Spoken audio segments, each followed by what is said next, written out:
Donc, comme on l'avait dit au début, la tortue constitue un maillon clé au niveau de la chaîne alimentaire. Et donc, quelle qu'en soit l'origine, toutes les marées noires pourront avoir des répercussions tragiques et notamment écologiques.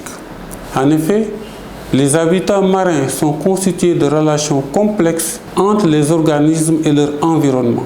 Les dommages causés par de telles marées noires compromettent les chaînes alimentaires entières et menacent l'équilibre trophique. De telles quantités de pétrole peuvent également modifier la chimie marine et contribuer au risque écologique. Il faut rappeler que les tortues marines jouent un rôle essentiel dans les écosystèmes marins et côtiers en tant que maillon clé de la chaîne alimentaire et en contribuant aussi à l'équilibre de ces écosystèmes.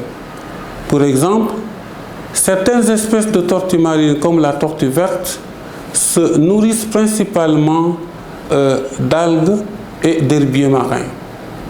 Leur pâturage régule la croissance de ces espèces, empêchant ainsi une prolifération excessive qui pourrait nuire à d'autres espèces marines et à la santé des écosystèmes marins et côtiers. D'autres espèces telles que la tortue lutte se nourrissent d'invertébrés marins tels que les méduses. Elles aident ainsi à contrôler les populations de méduses, ce qui est important, car une augmentation de ces espèces peut perturber les activités humaines en mer et nuire à d'autres espèces marines. Les tortues marines peuvent également servir de proie pour divers prédateurs marins, y compris les requins et les orques. Leur présence et leur interaction dans les réseaux alimentaires marins contribuent à la diversité et à la complexité des écosystèmes marins. La conservation des tortues marines est donc essentielle pour maintenir l'équilibre des écosystèmes marins et côtiers. Les efforts visant à protéger ces espèces vont contribuer également à la préservation de la biodiversité marine dans son ensemble. Ainsi donc, l'impact des hydrocarbures tels que le pétrole brut sera dévastateur sur le cycle de vie des tortues marines ainsi que sur leur habitat marin. Donc, les principaux effets négatifs des hydrocarbures sur la survie des tortues marines vont porter sur, par exemple, l'ingestion ou le contact avec les hydrocarbures peut provoquer des problèmes de santé graves, tels que les lésions internes, des infections et même la mort. Les hydrocarbures peuvent également contaminer la chaîne alimentaire marine en affectant les proies des tortues, comme les méduses, les poissons et les crustacés. Cela peut entraîner des problèmes de santé chez les tortues marines qui se nourrissent de proies contaminées. L'ingestion de pétrole peut également causer des dommages internes affectant les organes vitaux des tortues marines. Les marées noires aussi et les pollutions côtières peuvent contaminer les plages et les sites de ponte, rendant ces endroits inappropriés pour les tortues marines. Donc, on peut également souligner la toxicité pour les œufs. Ainsi, le pétrole peut pénétrer dans les œufs de tortue, provoquant leur contamination et augmentant le taux de mortalité des embryons. Toujours par rapport aux difficultés, on va parler des difficultés liées à l'éclosion des bébés tortues. Les tortues nouveau-nés peuvent avoir du mal à émerger du sable contaminé, ce qui réduit leurs chances de survie.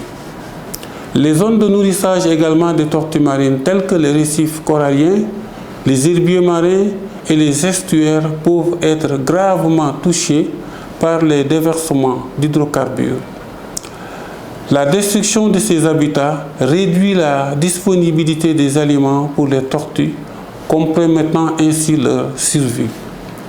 Les hydrocarbures peuvent également avoir des effets sublétaux tels que les troubles hormonaux, les altérations génétiques et des modifications de comportement. Ces effets peuvent affaiblir les populations de tortues marines à long terme. Ainsi, en fonction de la date d'un accident, les conséquences sur les tortues marines peuvent être plus ou moins importantes. En effet, Si l'accident a lieu quelques semaines, voire 2 à 3 mois avant le pic de ponte, les conséquences seront plus néfastes car la pollution touchera le littoral au moment où les tortues devraient monter sur les plages pour y pondre. De même, les conséquences peuvent être très graves si les nappes de pétrole se propagent le long des couloirs de migration pendant les périodes de migration des tortues marines, c'est-à-dire les semaines précédant et suivant la ponte. Pour conclure, les impacts d'un déversement de pétrole ou de gaz peuvent persister pendant des années, voire des décennies. Cela signifie que les tortues marines et d'autres espèces marines peuvent continuer d'être exposées aux effets nocifs du pétrole même après la catastrophe initiale. Pour minimiser ainsi l'impact des hydrocarbures sur les tortues marines, il est essentiel de mettre en place des mesures de prévention de la pollution, d'améliorer la surveillance des activités pétrolières et gazières en mer et de renforcer les réglementations environnementales pour prévenir les déversements accidentels. De plus, il est important de soutenir les efforts de nettoyage, de réhabilitation des zones touchées en cas de marée noire pour réduire au minimum les dommages. Là, vous avez les références bibliographiques sur ce slide, comme le plan national d'action pour la conservation des tortues marines du Sénégal et d'autres documents importants qui ont servi de support pour ce cours. Donc, je vous donne rendez-vous au niveau de la plateforme pour éventuellement des questions d'éclaircissement ou d'approfondissement que vous souhaiterez poser. Et je vous remercie de votre aimable attention.